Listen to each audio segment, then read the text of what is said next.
আসসালামু আলাইকুম। Hello beautiful people of Bangladesh. আমি আজহারুল ইসলাম আপনার মাঝে আবার চলে আসলাম নতুন একটা রোগ সংক্রান্ত ভিডিও নিয়ে। আপনার কি হাঁটুর ব্যথা, জয়েন্ট শক্ত হয়ে যাওয়া বা চলাফেরা অসুবিধা ভুগছেন? তাহলে এই ভিডিওটি আপনার জন্য। আজকে আমার ছোট ভাই শাকিল আলম কথা বলবে অস্টিওআর্থ্রাইটিস নিয়ে। অস্টিওআর্থ্রাইটিস কি, কেন হয় বা এর থেকে আপনি কি প্রতিকার পেতে পারেন, এই সব বিষয় নিয়ে আলোচনা করব। তো চলুন শুরু করা যাক আজকের video.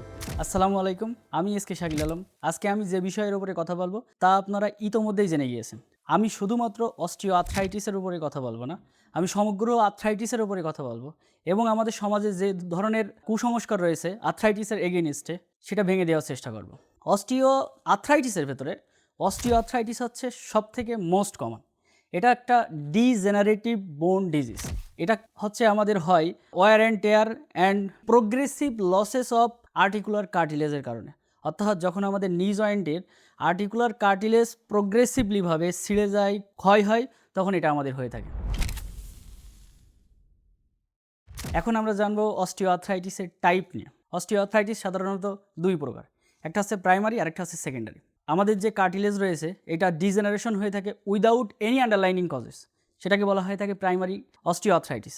R consequence of pre existing abnormality, যেমন যদি আপনার আগে থেকে টিবি থাকে নি জয়েন্টে, অথবা রিউমেটয়েড আর্থ্রাইটিস থাকে, অথবা সেপটিক আর্থ্রাইটিস থাকে, অথবা পোস্ট ট্রমাটিক আর্থ্রাইটিস থাকে, অথবা এভিয়ান এভাস্কুলার নেক্রোসিস থাকে, এ কারণে যদি আপনার অস্টিওআর্থ্রাইটিস হয়ে থাকে সেটাকে বলা হয়ে থাকে সেকেন্ডারি অস্টিওআর্থ্রাইটিস।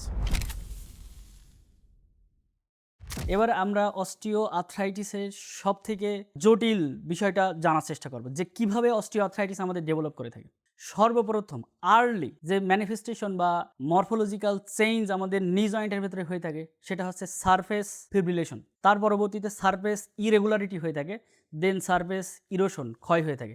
বেসিক্যালি অস্টিওআর্থ্রাইটিস আমাদের নি জয়েন্টের মিডিল কম্পার্টমেন্টে হয়ে থাকে। মিডিল কম্পার্টমেন্ট অস্টিওআর্থ্রাইটিসের যে কার্টিলেজ রয়েছে সেটা টাইপ 2 কোলাজেন ফাইবার দ্বারা তৈরি হয়ে থাকে, বাট আমাদের শরীরে একটা এনজাইম ক্রিয়েট করে থাকে, সেটা হচ্ছে কোলাজিনেস এনজাইম। এই কোলাজিনেস এনজাইম টাইপ 2 কোলাজেন ফাইবারকে নষ্ট করে দেয়। তখন কার্টিলেজটা সফট হয়ে যায় এবং সুইলিং হয়ে যায়। কিছুক্ষণ পরে বা কিছুদিন পরে এটা এখানে একটা ফিসার বা একটা ফাটল সৃষ্টি করে এবং কার্টিলেজের যে টেম্পার সেটা নষ্ট হয়ে যায়। এই অবস্থায় যে ফিসার সৃষ্টি করে থাকে তখন একটা মাইক্রো ফ্র্যাকচার হয়ে থাকে সাবকন্ড্রাল বোনের ভেতরে। আর আগে থেকেই আমাদের যে নি জয়েন্ট ছিল সেখানে যে সাইনোভিয়াল ফ্লুইড ছিল, সেই সাইনোভিয়াল ফ্লুইড মাইক্রো ফ্র্যাকচারের ভেতর দিয়ে সাবকন্ড্রাল বোনের ভেতরে যায় এবং সাবকন্ড্রাল সিস্ট ডেভেলপ করে থাকে। আর এভাবেই এই অস্টিওআর্থ্রাইটিস আমাদের শুরু হয়ে থাকে। এবার এই রোগের ক্লিনিক্যাল ফিচার্স নিয়ে আমরা জানার চেষ্টা করব। ক্লিনিক্যাল সিমটমস অর্থাৎ রোগীর কী হয়ে থাকে। সবথেকে বেশি যে সমস্যাটা হয়ে থাকে সেটা হচ্ছে পেইন। আর সবথেকে দুঃখজনক ডিস্ট্রেসিং যে ব্যাপারটা হয়ে থাকে সেটা হচ্ছে লসেস অফ ফাংশন। অর্থাৎ ওই অর্গান দিয়ে যে পায়ে তার সমস্যা হয়েছে ওই পা দিয়ে সে আগের মতন আর কাজ করতে পারে না।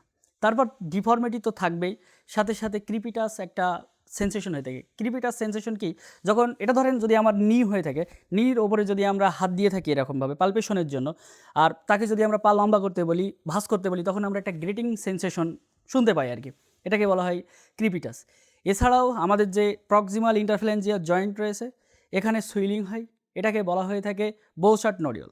আর ডিস্টাল ইন্টারফ্যালেঞ্জিয়াল জয়েন্ট রয়েছে যেটা, এখানেও সুইলিং হয়ে থাকে, এটাকে বলা হয়ে থাকে হ্যাবার্ড নোডিউলস। আরেকটা কথা মনে রাখবেন, অস্টিওআর্থ্রাইটিস আমাদের রিস্ট জয়েন্ট এবং কার্পোমেটাকার্পাল জয়েন্টে কোনো রকম ইনভলভমেন্ট করে না।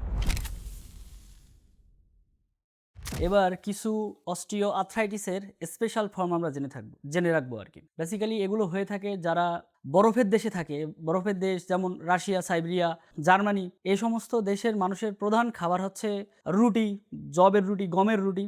এখন যারা দীর্ঘদিন যাবৎ এটা খায় আর কি, এর ভেতরে ফাঙ্গাস একটা কেমিক্যাল সাবস্টেন্স প্রডিউস করে থাকে, সেটা হইতেছে মাইকোটক্সিন।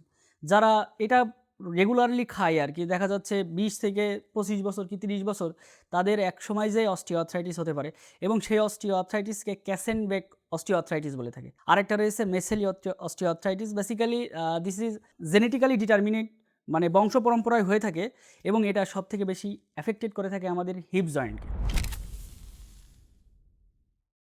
এই রোগ হলে যখন আমরা এক্স-রে করে থাকি, সেই এক্স-রেতে আমাদের নি জয়েন্টের ভেতরে কী ফাইন্ডিং পাই? বেসিক্যালি অ্যাসিমেট্রিক বোন ন্যারোয়িং পেয়ে থাকি। অর্থাৎ আমাদের নি জয়েন্টের 2টা কম্পার্টমেন্টের একটা কম্পার্টমেন্ট ক্ষয় হয়ে যায় আর একটা কম্পার্টমেন্ট ভালো থাকে। আর হচ্ছে যেখানে ক্ষয় হয়ে যায় সেখানে আমরা স্ক্লেরোসিস পেয়ে থাকি। এছাড়াও আমাদের যে বোন জয়েন্ট থাকে সেই জয়েন্টের সারফেসে অস্টিওফাইট হয়ে থাকে, অর্থাৎ নতুন নতুন ছোটো ছোটো বোন ওখানে হচ্ছে ফর্মেশন হয়ে থাকে।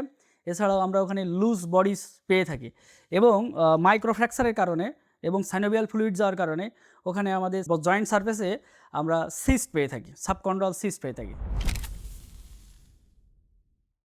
এখন অস্টিওআর্থ্রাইটিস হলে আমাদের কি করণীয় বা এটা ট্রিটমেন্ট কি? এটা ট্রিটমেন্ট দুইভাবে করা হয়ে থাকে। একটা হচ্ছে নন সার্জিক্যাল ট্রিটমেন্ট আর একটা হচ্ছে সার্জিক্যাল ট্রিটমেন্ট। নন সার্জিক্যাল ট্রিটমেন্টের ভেতরে পেশেন্টকে এডুকেটেড করা হয়, অর্থাৎ তার কি করণীয় এবং তার কি বর্জনীয়, এবং তাকে অনেক ফিজিক্যাল এক্সারসাইজের ভেতরে যেতে হয়। আমরা নি ব্রেঞ্চিং করতে পারি। পেশেন্ট যদি অতিরিক্ত ওয়েট হয়ে থাকে তো ওয়েট লস করার পরামর্শ দিতে হবে, এবং প্রচণ্ড ব্যথা হলে টেম্পোরারি আমরা পেইন কিলার ব্যবহার করতে পারি। এছাড়াও আমরা দীর্ঘস্থায়ী এবং কয়েক মাস সুস্থ থাকতে পারি এজন্য আমরা ইন্ট্রাআর্টিকুলার ইনজেকশন ব্যবহার করে থাকি, হায়ালেজ আর স্টেরয়েড।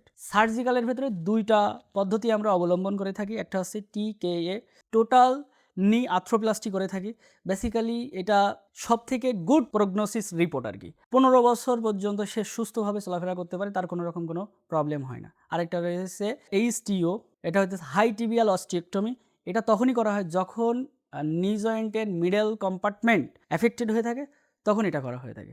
এখন আপনাদের জন্য আমার একটাই উপদেশ, সেটা হচ্ছে যদি আপনাদের অস্টিওআর্থ্রাইটিস বা আর্থ্রাইটিস জাতীয় কোনো প্রবলেম হয়ে থাকে তাহলে আপনারা সঠিক চিকিৎসা নেবেন, দ্রুত চিকিৎসা নেবেন। তাহলে রোগ যত বড়ই হোক না কেন নিয়ন্ত্রণ করা সম্ভব এবং আপনি সুস্থ সবলভাবে ব্যথাহীন জীবনযাপন করতে পারবেন। এতক্ষণ পর্যন্ত আপনারা অস্টিওআর্থ্রাইটিস সম্পর্কে সকল তথ্য জেনে ফেলেছেন, কিন্তু মনে রাখবেন অস্টিওআর্থ্রাইটিস সম্পূর্ণ নিরাময় করা না গেলেও সঠিক জীবনযাপন ও চিকিৎসার মাধ্যমে এটিকে নিয়ন্ত্রণে রাখা সম্ভব। যদি দীর্ঘদিন ধরে হাঁটু বা অন্য কোনো জয়েন্টে ব্যথা হয় তাহলে একজন অর্থোপেডিক্স বিশেষজ্ঞের পরামর্শ নেন। যদিও ভিডিও ভালো লাগে তো লাইক, কমেন্ট, শেয়ার করে পাশে থাকবেন। ততক্ষণ পর্যন্ত আপনারা ভালো থাকেন। ইনশাল্লাহ দেখা হবে স্টাডি অ্যান্ড ট্রাভেলস উইথ আজহারুলের নতুন কোনো মেডিকেল সেশন ভিডিও নিয়ে। Good bye beautiful people of Bangladesh.